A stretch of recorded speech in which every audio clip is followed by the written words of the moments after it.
wabarakatuh. Oke, adik-adik semua, di kesempatan ini Bapak alhamdulillah bisa bertemu kembali untuk melakukan pembelajaran di pelajaran anatomi fisiologi. Dan sebelumnya, di pembelajaran sebelumnya Bapak telah menjelaskan tentang materi bahasan sistem syaraf, ya. Dan pokok bahasan masih di pemeriksaan fisik daripada sistem syaraf. Namun pemeriksaan fisik sistem syaraf kemarin Bapak belum tuntas untuk menyampaikan materi secara keseluruhan. Nah, di kesempatan ini Bapak akan melanjutkan materi yang kemarin, yaitu tentang pemeriksaan fisik sistem persarafan, ya. Nah, ini sekarang Bapak akan menjelaskan tentang pemeriksaan motorik, masih di pemeriksaan fisik, karena kemarin menjelaskan tentang pemeriksaan fisik saraf itu status mental, persarapan saraf kranial. Nah, sekarang pemeriksaan motorik daripada pemeriksaan fisik sistem syaraf. Jadi ketika ada masalah-masalah untuk menunjang terhadap validitas pemeriksaan untuk menetapkan masalah yang ada pada pasien, pemeriksaan motorik ini bisa dilakukan. Nah, hal-hal apa saja yang harus dilakukan ketika kita mau melakukan pemeriksaan motorik ini? Yang pertama, ya, mengkaji cara berjalan dan keseimbangan pasien. Kita lihat, ya, pasien disuruh berjalan. Nah, apakah goyang, ada masalah, keseimbangan seperti apa? Nah, itu seperti itu. Nah, ya, dikaji seperti itu. Itu motoriknya. Yang kedua, lakukan observasi, ya, cara berjalannya seperti apa, koordinasi gerakan tangan dan kaki. Apakah seperti orang normal atau tidak? Jadi ketika berjalan, ya, nah, apakah ada ayunan kaki, ayunan tangan atau tidak? Nah, jadi diobservasi cara berjalan si pasien ketika melakukan pemeriksaan ini, ya. Jadi nanti sama dokter disuruh berjalan. Terus apa lagi? Mintalah, ya. Jadi meminta pasien berjalan dengan menyentuhkan ibu jari pada tumit kaki yang lain, ya. Nah, seperti ini. Nah, ya, jadi si tumitnya itu ibu jarinya diinihkan ke ini, misalkan kaki, ya. Nah, si ibu jarinya disentuhkan ke tumit yang lain. Itu apakah seimbang atau tidak, ya. Nah, selanjutnya minta pasien berjalan dengan cara jinjit, ya, bertumpu pada tumit, ya. Misalkan ini kaki, nah dijinjitkan, ini tumitnya ditumpukan sambil berjalan beberapa langkah saja, ya. Itu untuk pemeriksaan motorik, ya.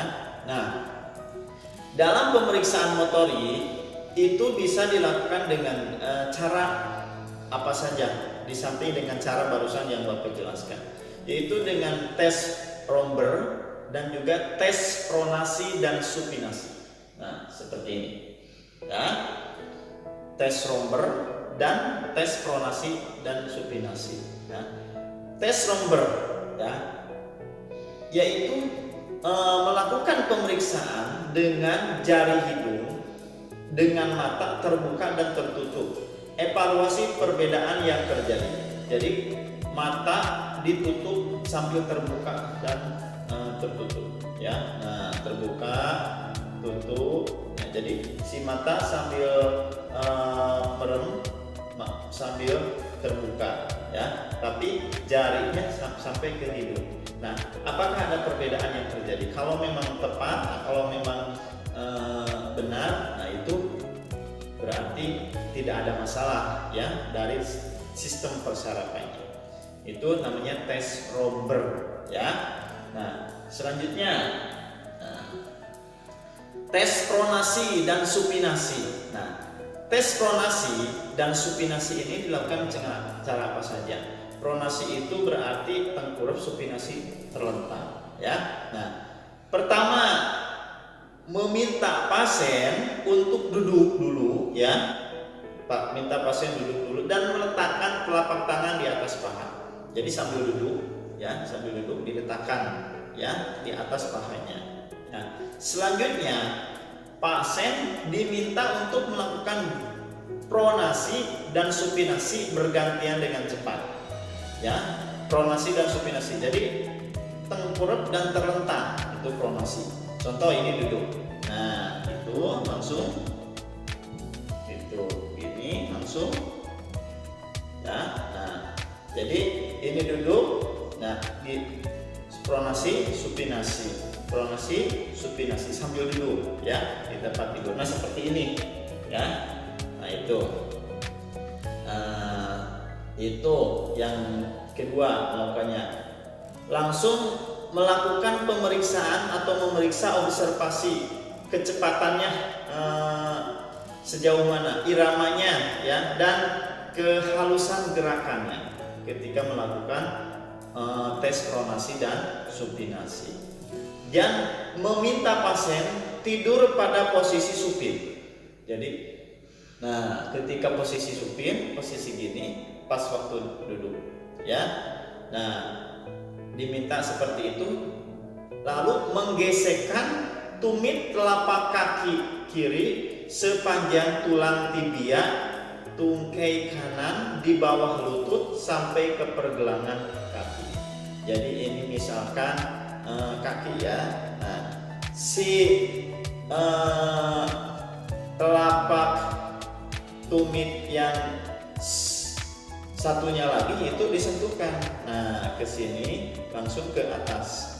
Ibaratnya kaki ini, jadi disentuhkan langsung disentuhkan ke tulang tibia. Nah, lurus tidak, ya. Nah, di posisi ini, ya. Nah, lurus tidak, ya, di posisi ini, ya. Nah, jadi minta pasien untuk menggesekkannya, ya. Ulangi pemeriksaannya pada kaki kanan, ya. Jadi ini, nah ini tulang di kakinya seperti ini gambarannya ya. Nah ini seperti gambar yang nampak di sebelah Bapak. Itu tes pronasi dan supinasi untuk pemeriksaan motorik, ya. Jadi pemeriksaan motorik itu bisa dilakukan dengan cara tes Romber dan tes pronasi dan supinasi. Ya. Nah, selanjutnya ada pemeriksaan sensori. Nah, pemeriksaan sensorik ini bisa dilakukan dengan cara apa saja, yaitu kita bisa memberikan stimulus, bisa memberikan rangsangan secara acak pada bagian tubuh pasien dimanapun, ya. Misalkan pemberian stimulus dapat berupa sentuhan-sentuhan ringan, seperti menggunakan kapas, ya, disentuhkan di bagian mana, ya, di bagian tubuh, ya, atau sentuhan dengan benda tumpul, ya, seperti ballpoint, ya, nanti sentuhkan ke tangan sambil mata tertutup tentunya. Sentuhkan ini apa? Nah, itu sensori, ya. Atau tajam, bisa pisau yang tidak membuat luka, ya. Nah, tapi di baju misalkan, ya. Suhu, nah misalkan es, ya, suhu dingin, suhu panas. Nah, itu getaran, ya, bisa dengan menggunakan getaran, ya. Terus identifikasi objek, ya, bisa merasakan tulisan, ya, misalkan kita di belakang nulis S, nah itu apakah mampu menerjemahkannya? Nah, itu dengan cara sensori, ya, huruf W atau huruf apa, ya, dituliskan di anggota badannya atau di tangannya. Nah, itu ketika dilakukan seperti itu, si penderita atau si pasien mampu tidak membedakannya, ya.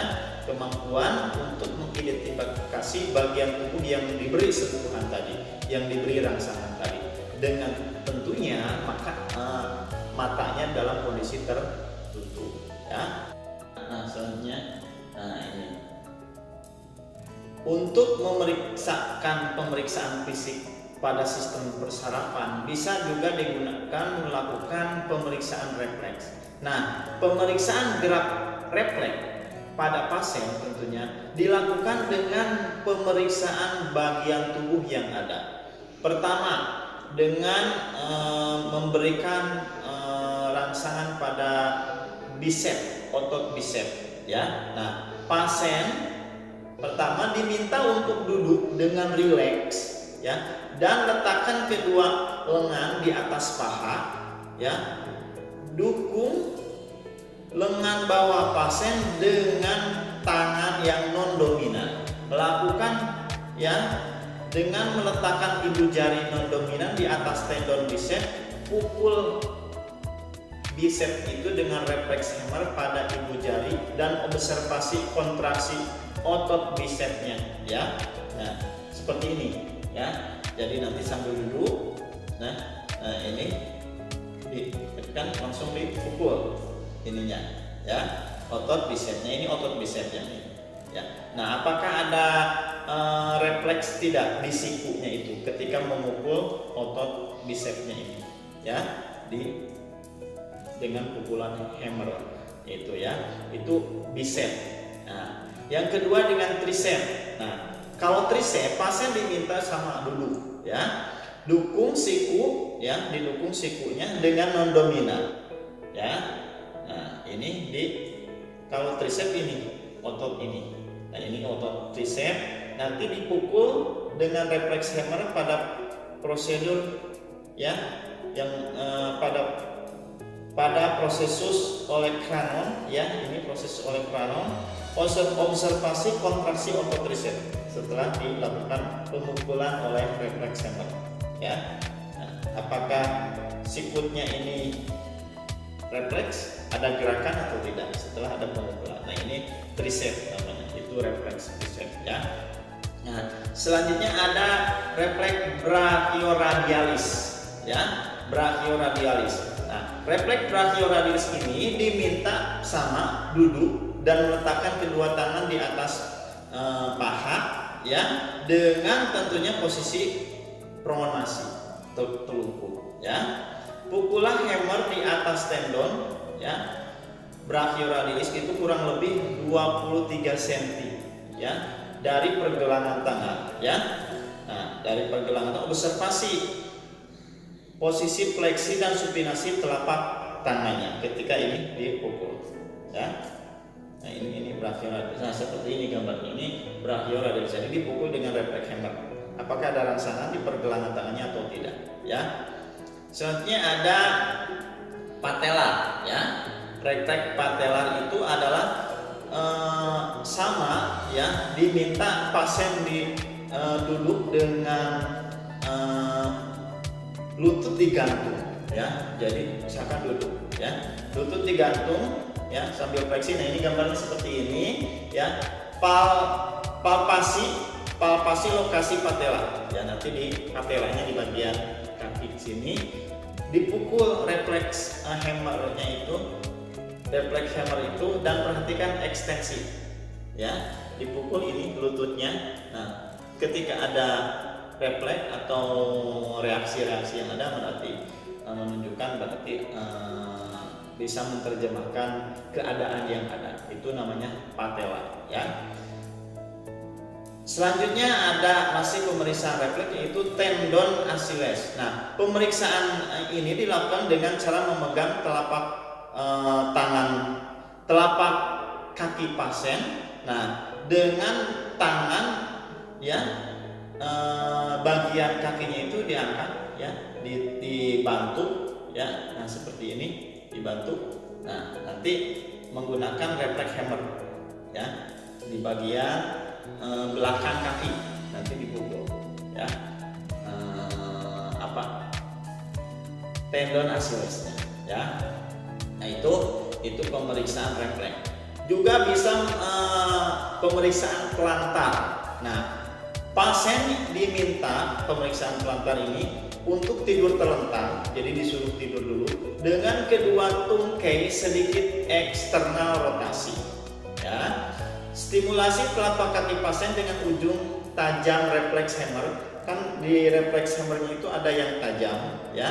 Nah, Pak, mulai dari tumit, ya, dari tumit sampai ke arah bagian luar telapak kaki. Ya, ini misalkan tumit. Nah, begitu ya. Sampai apakah jari-jarinya ada reaksi tidak ya. Nah, itu di pelantarnya di kaki seperti tampak di gambar ini ya. Nah, itu jika normal ya, jika normal berarti si jari-jarinya itu fleksi ya. Ada refleks yang diberikan rangsangan itu sehingga timbul refleks ya. Terus dengan refleks abdomen. Nah, seperti apa? Sama, pasien diminta untuk tidur terlentang, ditidurkan, sentuhkan ujung aplikator ke kulit ya. Refleksnya itu refleks hemat, tapi yang bagian kebalikannya di bagian abdomen mulai dari arah lateral ya ke umbilikal. Jadi dari sini ke sini ke umbilikal ya.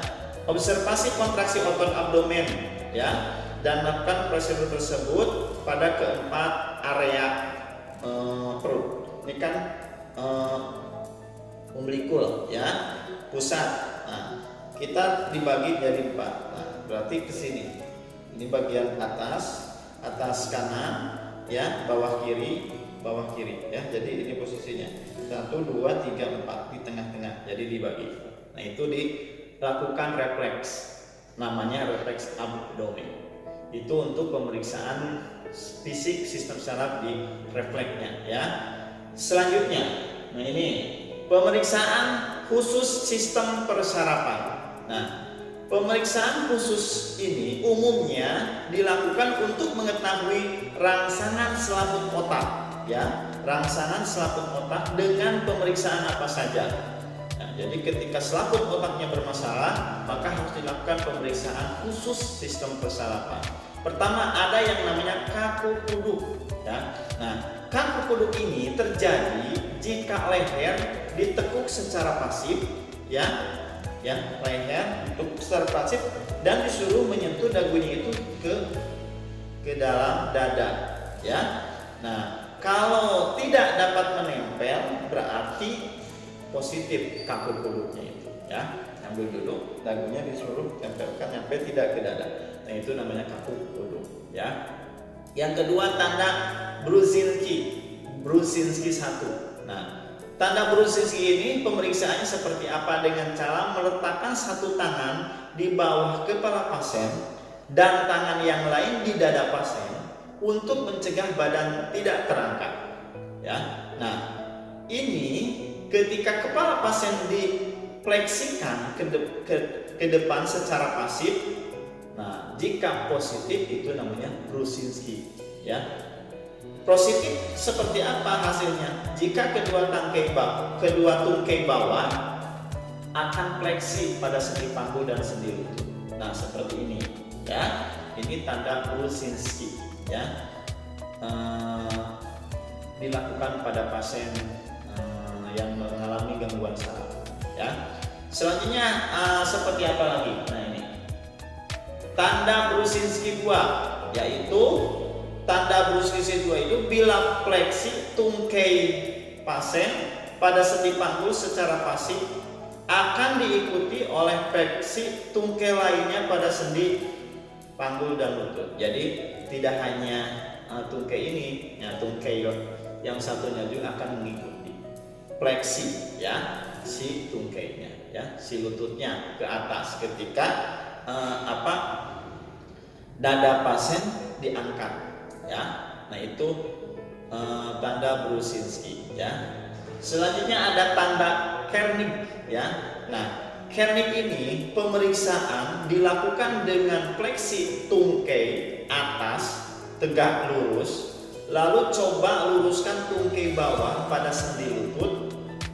Normalnya jika tungkai bawah membentuk sudut 135 terhadap tungkai atas ya.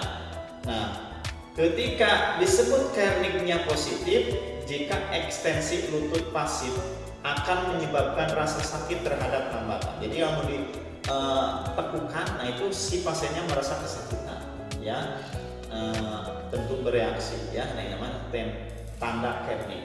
Seperti gambarnya seperti ini gambarannya ya. Selanjutnya ada tes Lasekwe. tes lasekue. Tes ini yaitu fleksi sendi paha, ya. Jadi sendi paha dengan sendi lutut yang lurus akan menimbulkan nyeri sepanjang nervus, ya, menimbulkannya sepanjang nervus, namanya ischiadius, yaitu menjalar dari tulang punggung bawah di belakang persendian pinggul turun ke pantat dan di belakang lutut. Jadi ketika diangkat kakinya, lututnya, maka akan menimbulkan rasa nyeri, ya. Nah, itu namanya tes lasekue, ya. Nah, seperti ini tes lasekue itu. Nah, itu pemeriksaan pada sistem saraf dalam melakukan pemeriksaan fisik, ya. Itu saja yang Bapak bisa sampaikan, mudah-mudahan bisa dipahami, ya, bisa dimengerti, dan sepertinya cukup, ya, di bahasan sistem ini. Terima kasih atas perhatiannya. Bapak tutup. Wassalamualaikum warahmatullahi wabarakatuh.